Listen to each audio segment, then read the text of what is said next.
Station KHTS 98.1 FM AM 1220. In studio with Kyle and with me is Cardon Ellis from Unipest. Good morning, Cardon. How you doing? I'm good. How are you doing? I'm doing great. I hear we're going to talk bees. Yeah, before we talk bees, though, can I keep this really cool Del Taco sweater? You may not. That was left in the studio? No, it's not left. It was purposely placed because Del Taco is under new ownership in Stevenson Ranch, and we're having a grand opening. It's part of the prize package for our listeners only. So no, you may not. That's a hard no. Okay, but after I remove my beehives, I know where to go when I get the munchies. That's true.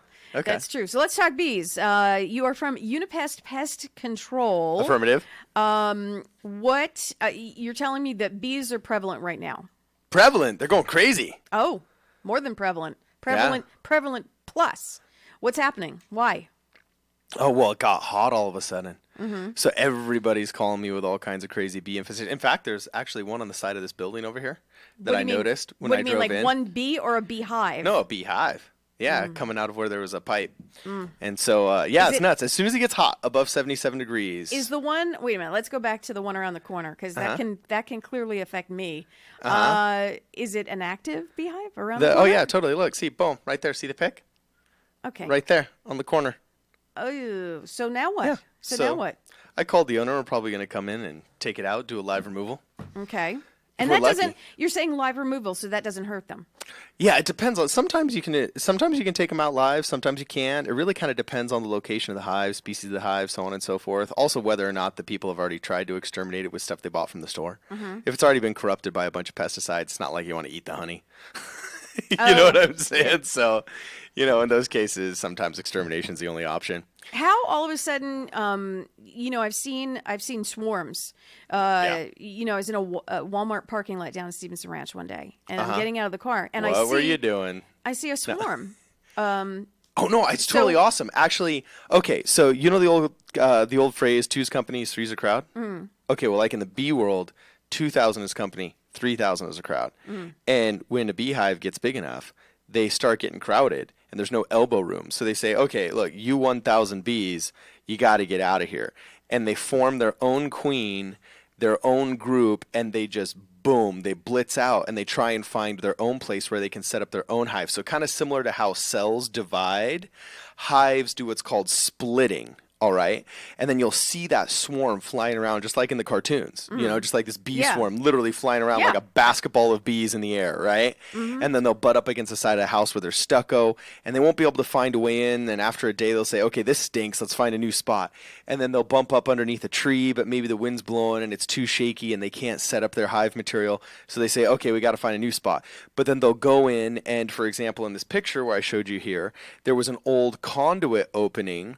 All right, that basically used to have some copper wiring and air conditioning wiring going in it, but it was worn out. So they found this perfect little hole that they could go into and then start setting up their hive behind the stucco.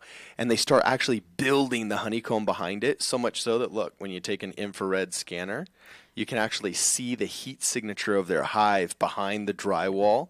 And so you cut through the drywall and you remove the beehive live right there. They're all over you. You got these gloves on, this bee suit on. It's actually pretty exhilarating. So what do we do to not let that happen? Because number one, it's a little scary for people who don't know how to deal with bees. It's a lot bit scary. Some people, even in the bee suit, I get scared sometimes. I mean, and some people are allergic, so that is doubly scary. So what can we do to kind of make sure that doesn't happen at our house? Actually, if I were going to give, that's a good question. I hadn't thought of that. But if I were, the first thing that comes to mind, if I were to give advice to general people in Santa Clarita on how to avoid also very expensive beehive removals, because having them removed from a wall can be pretty pricey.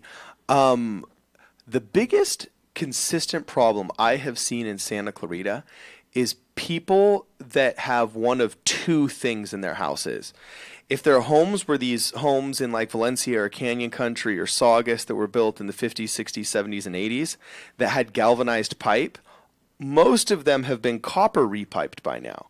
But in that process, many of the holes facing outward in the stucco. They used to have galvanized pipe where the pipe was taken out, and then copper pipe wasn't put in the same hole, or it was a thinner diameter than the old pipe that was replaced. There's a big gap there that wasn't sealed with simple stucco patch. Like, we're talking 50-cent fixes here. Bees will penetrate that, and then in the cavity behind where all of that piping is, they will set up a full-blown hive. I've had 50 pounds of honey taken out from holes the size of a dime from where people did a copper repipe. So I would honestly say that copper repipes and also those ventilation holes that go into people's attics, oftentimes the homes built in the 70s and the 80s and the 90s, even to the early 2000s, you'll see these 3 circular holes cut into the wood that ventilates the attic. And all the time there's been some lazy DSL guy, a lazy alarm installation guy, or a lazy it's really common with cable or Spectrum TV or something. Instead of drilling a hole through the side of the house and putting a nice plastic grommet in and wiring the cable that way, they just punch a hole in one of those little ventilation screens. Sure. And then the bees will penetrate through that and then set up a hive in their attic.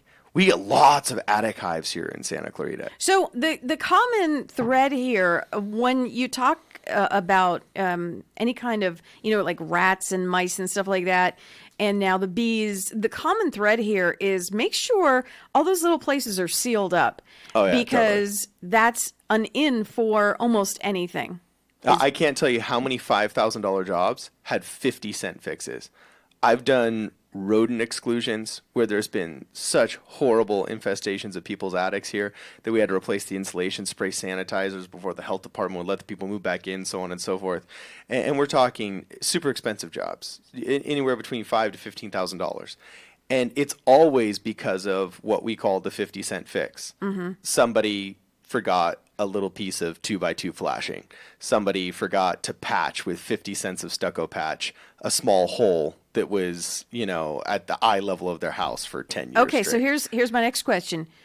Can you do that? Do you go out and can you inspect some homes? Oh, yeah, all the time. And make sure that some of these 50-cent fixes can be done before real damage happens? Oh, yeah, especially in escrow. People, it's getting much more common now that people have us do rodent and pest inspections beyond the normal termite inspection for homes in escrow. And then we just give you a list of the things that we could see that would be, and they're always small. Like, they're always small. It's always a small list. We're like, hey, if you do this little thing, then you'll be just fine. And then people don't realize that I'm seeing both ends of this equation. I'm standing at you right now saying, hey, if you just with a ladder on a Saturday morning, go to Home Depot and fix this one little thing, it'll take you half an hour. You know what I'm saying? It will avoid you calling me 5 years from now with a $5,000 problem. Exactly. So here's what I want to do. It's unipest.com? Yep. Okay. Phone number? 661-BUG-7575. So that's 661-284-7575. I like the other way around, though. It's easier to remember. Do it again. Bug 7575. Much easier to remember. Yeah, it's pretty good. Unipest.com. Cardon, family operated and owned for years. You need anything taken care of. We didn't talk about bed bugs. That's on the rise. Horrible thing. Cockroaches, the whole bit. You do it all. Give them a buzz and take care of those 50-cent fixes so we don't have to call them, years from now. Calling the cavalry later. Yeah, because, we might want a pool. And let's see, pool, paying Cardon or, putting in a pool. Let's One see, semester of my child's college. Exactly. Fixing drywood termites in my house. Exactly. Phone number again? 661-BUG-7575. Thank you, Cardon.